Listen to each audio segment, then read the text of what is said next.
Welcome back to the weekly Brooklyn Property Market Update, brought to you by Engel & Volker's Brownstone Brooklyn. My name is Katrina Carney, and of course, I'm joined again today by Donald Brennan.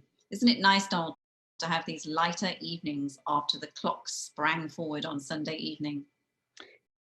Yeah, I always look forward to this time of year. I get that extra hour of light to begin with, right? And while I'm an early bird, love getting up early in the morning. I do like the additional light at the end of the day. It feels like I can get a lot more done. So let's go straight into the data from last week across the 16 key neighborhoods that we track in Brooklyn. So are we actually seeing what we call the spring uptick yet in the new to market listings, Donald? Yeah, we are for sure. Luxury market last week, we saw 27 new listings come to market, which is the highest number since the week just after Labor Day in the fall. Again, no surprise there, but we're definitely seeing that unfold right now. 4-week trailing average for the luxury segment, we had 20.5 new listings coming to market, and which is surging ahead of the in-contract deals that had a trailing 4-week average of 14. So more inventory coming online. Most of that pricing of those assets are just over the 2.25 mark, up to about 4 million. That's where they're all sitting. And then as you move above there, there's just any week, maybe 1 or 2 new listings above those price points coming online. Below the 2.25 number, it's 75 new listing is coming to market, which is a little bit of a decline from 85 2 weeks ago. But the trailing 4-quarter average for in-contract deals was 82.75, and the new to market trailing 4-week average was 68.75. So there's still a decent gap there. They're both kind of keeping that separation over the last few weeks. The demand there is been in excess of supply for quite some time now. Yes, it certainly has. So let's talk about the trends in the average asking prices for those new to market and the in contract properties, because as you know, this gives us some indication of the degree of negotiability that we might be seeing right now. Yeah, so kind of at a higher level here, without getting into the kind of the details of any particular asset at any particular price point, because that's kind of where you have to go to kind of make heads or tails of expectations there. Our data, as we report it, it kind of summarizes most of that. We have all the underlying data. I'm happy to talk to anybody about any particular type of home for sale to buy in any particular neighborhood. But right now, it's more for me anecdotally, and we'll touch on this a little bit later as well. And that there's certainly at the kind of 3 million-ish, 3.5, maybe anything under 4, seller expectations are leaping ahead of where they may have been 6 months ago, and seeing if buyers will go along.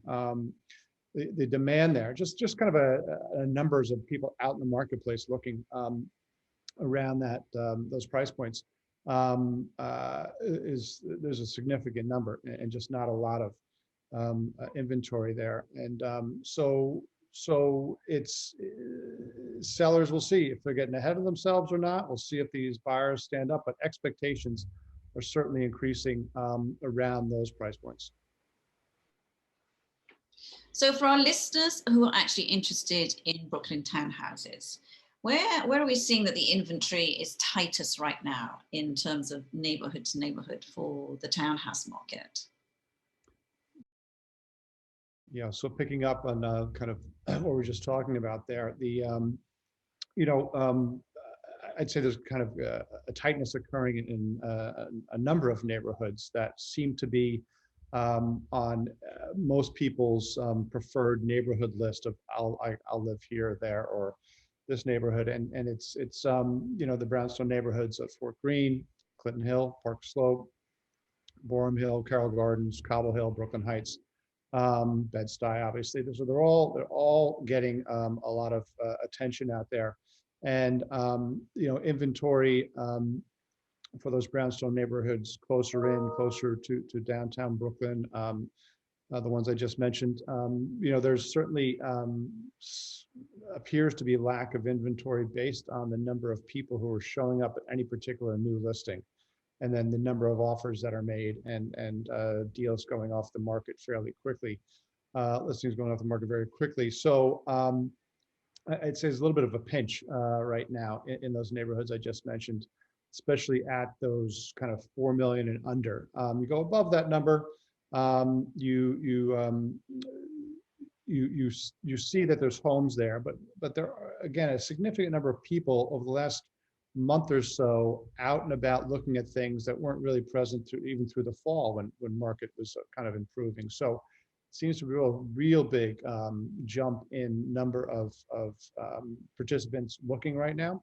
From what I hear from a number of people for things that we're showing is that they're a little dismayed at the lack of inventory. So you're hearing it directly from the buyers right now. It's something that's clearly they're aware of. So it's kind of throughout. It's no one particular neighborhood. It's kind of across the board. Not enough product to go around at the moment. That's for sure. So let's end on a little fun fact. Every week, as you know, we try now to talk about something that we get asked a lot to explain. Mm-hmm. And this week, let's talk about new development. The term sponsor sale, because as you know, and we know, it comes on listings, you see it, everyone understands what it means when it comes to new developments, and also therefore what they should be thinking about or asking when they see that listing that they're interested in. Sure thing. So, the sponsor is the person who's got the right to sell that new product that was approved by the Attorney General's office. Condominiums and co-ops are treated like securities would be as well, and they have to be approved by the Attorney General's office of New York State. So that's where the word sponsor comes from, if somebody's selling those interests. And that is the developer basically, typically, who has their own firm on the exclusive to sell that product. And it's new. It's not a resale. You don't hear the word sponsor when you're talking about a condominium resale, right? It's always on the first sale of the creation of that new product out to the marketplace. And so they are using their own people to promote their product, to sell their product. And like with anything out there, we really encourage buyers to use the resources that we have here, the knowledge base and so forth, to become informed and understand what's going on in any particular development, how different, excuse me, how different developments compare to each other, and what the options are. We track these every single development and available unit out there on a week-to-week basis, and have very obviously a strong knowledge base related to what may be a better deal than others. So we're always available to share that with anybody in the marketplace. And there's lots of great opportunities, lots of interesting product that is getting absorbed, but still some great opportunities. So we're here for any buyer looking for information and advice on what may be a prudent move there. Okay, that's it from us this week. Check back in next week, of course, for more accurate and informed observations on the Brooklyn property market. So it's bye from me. Take care. See you next week.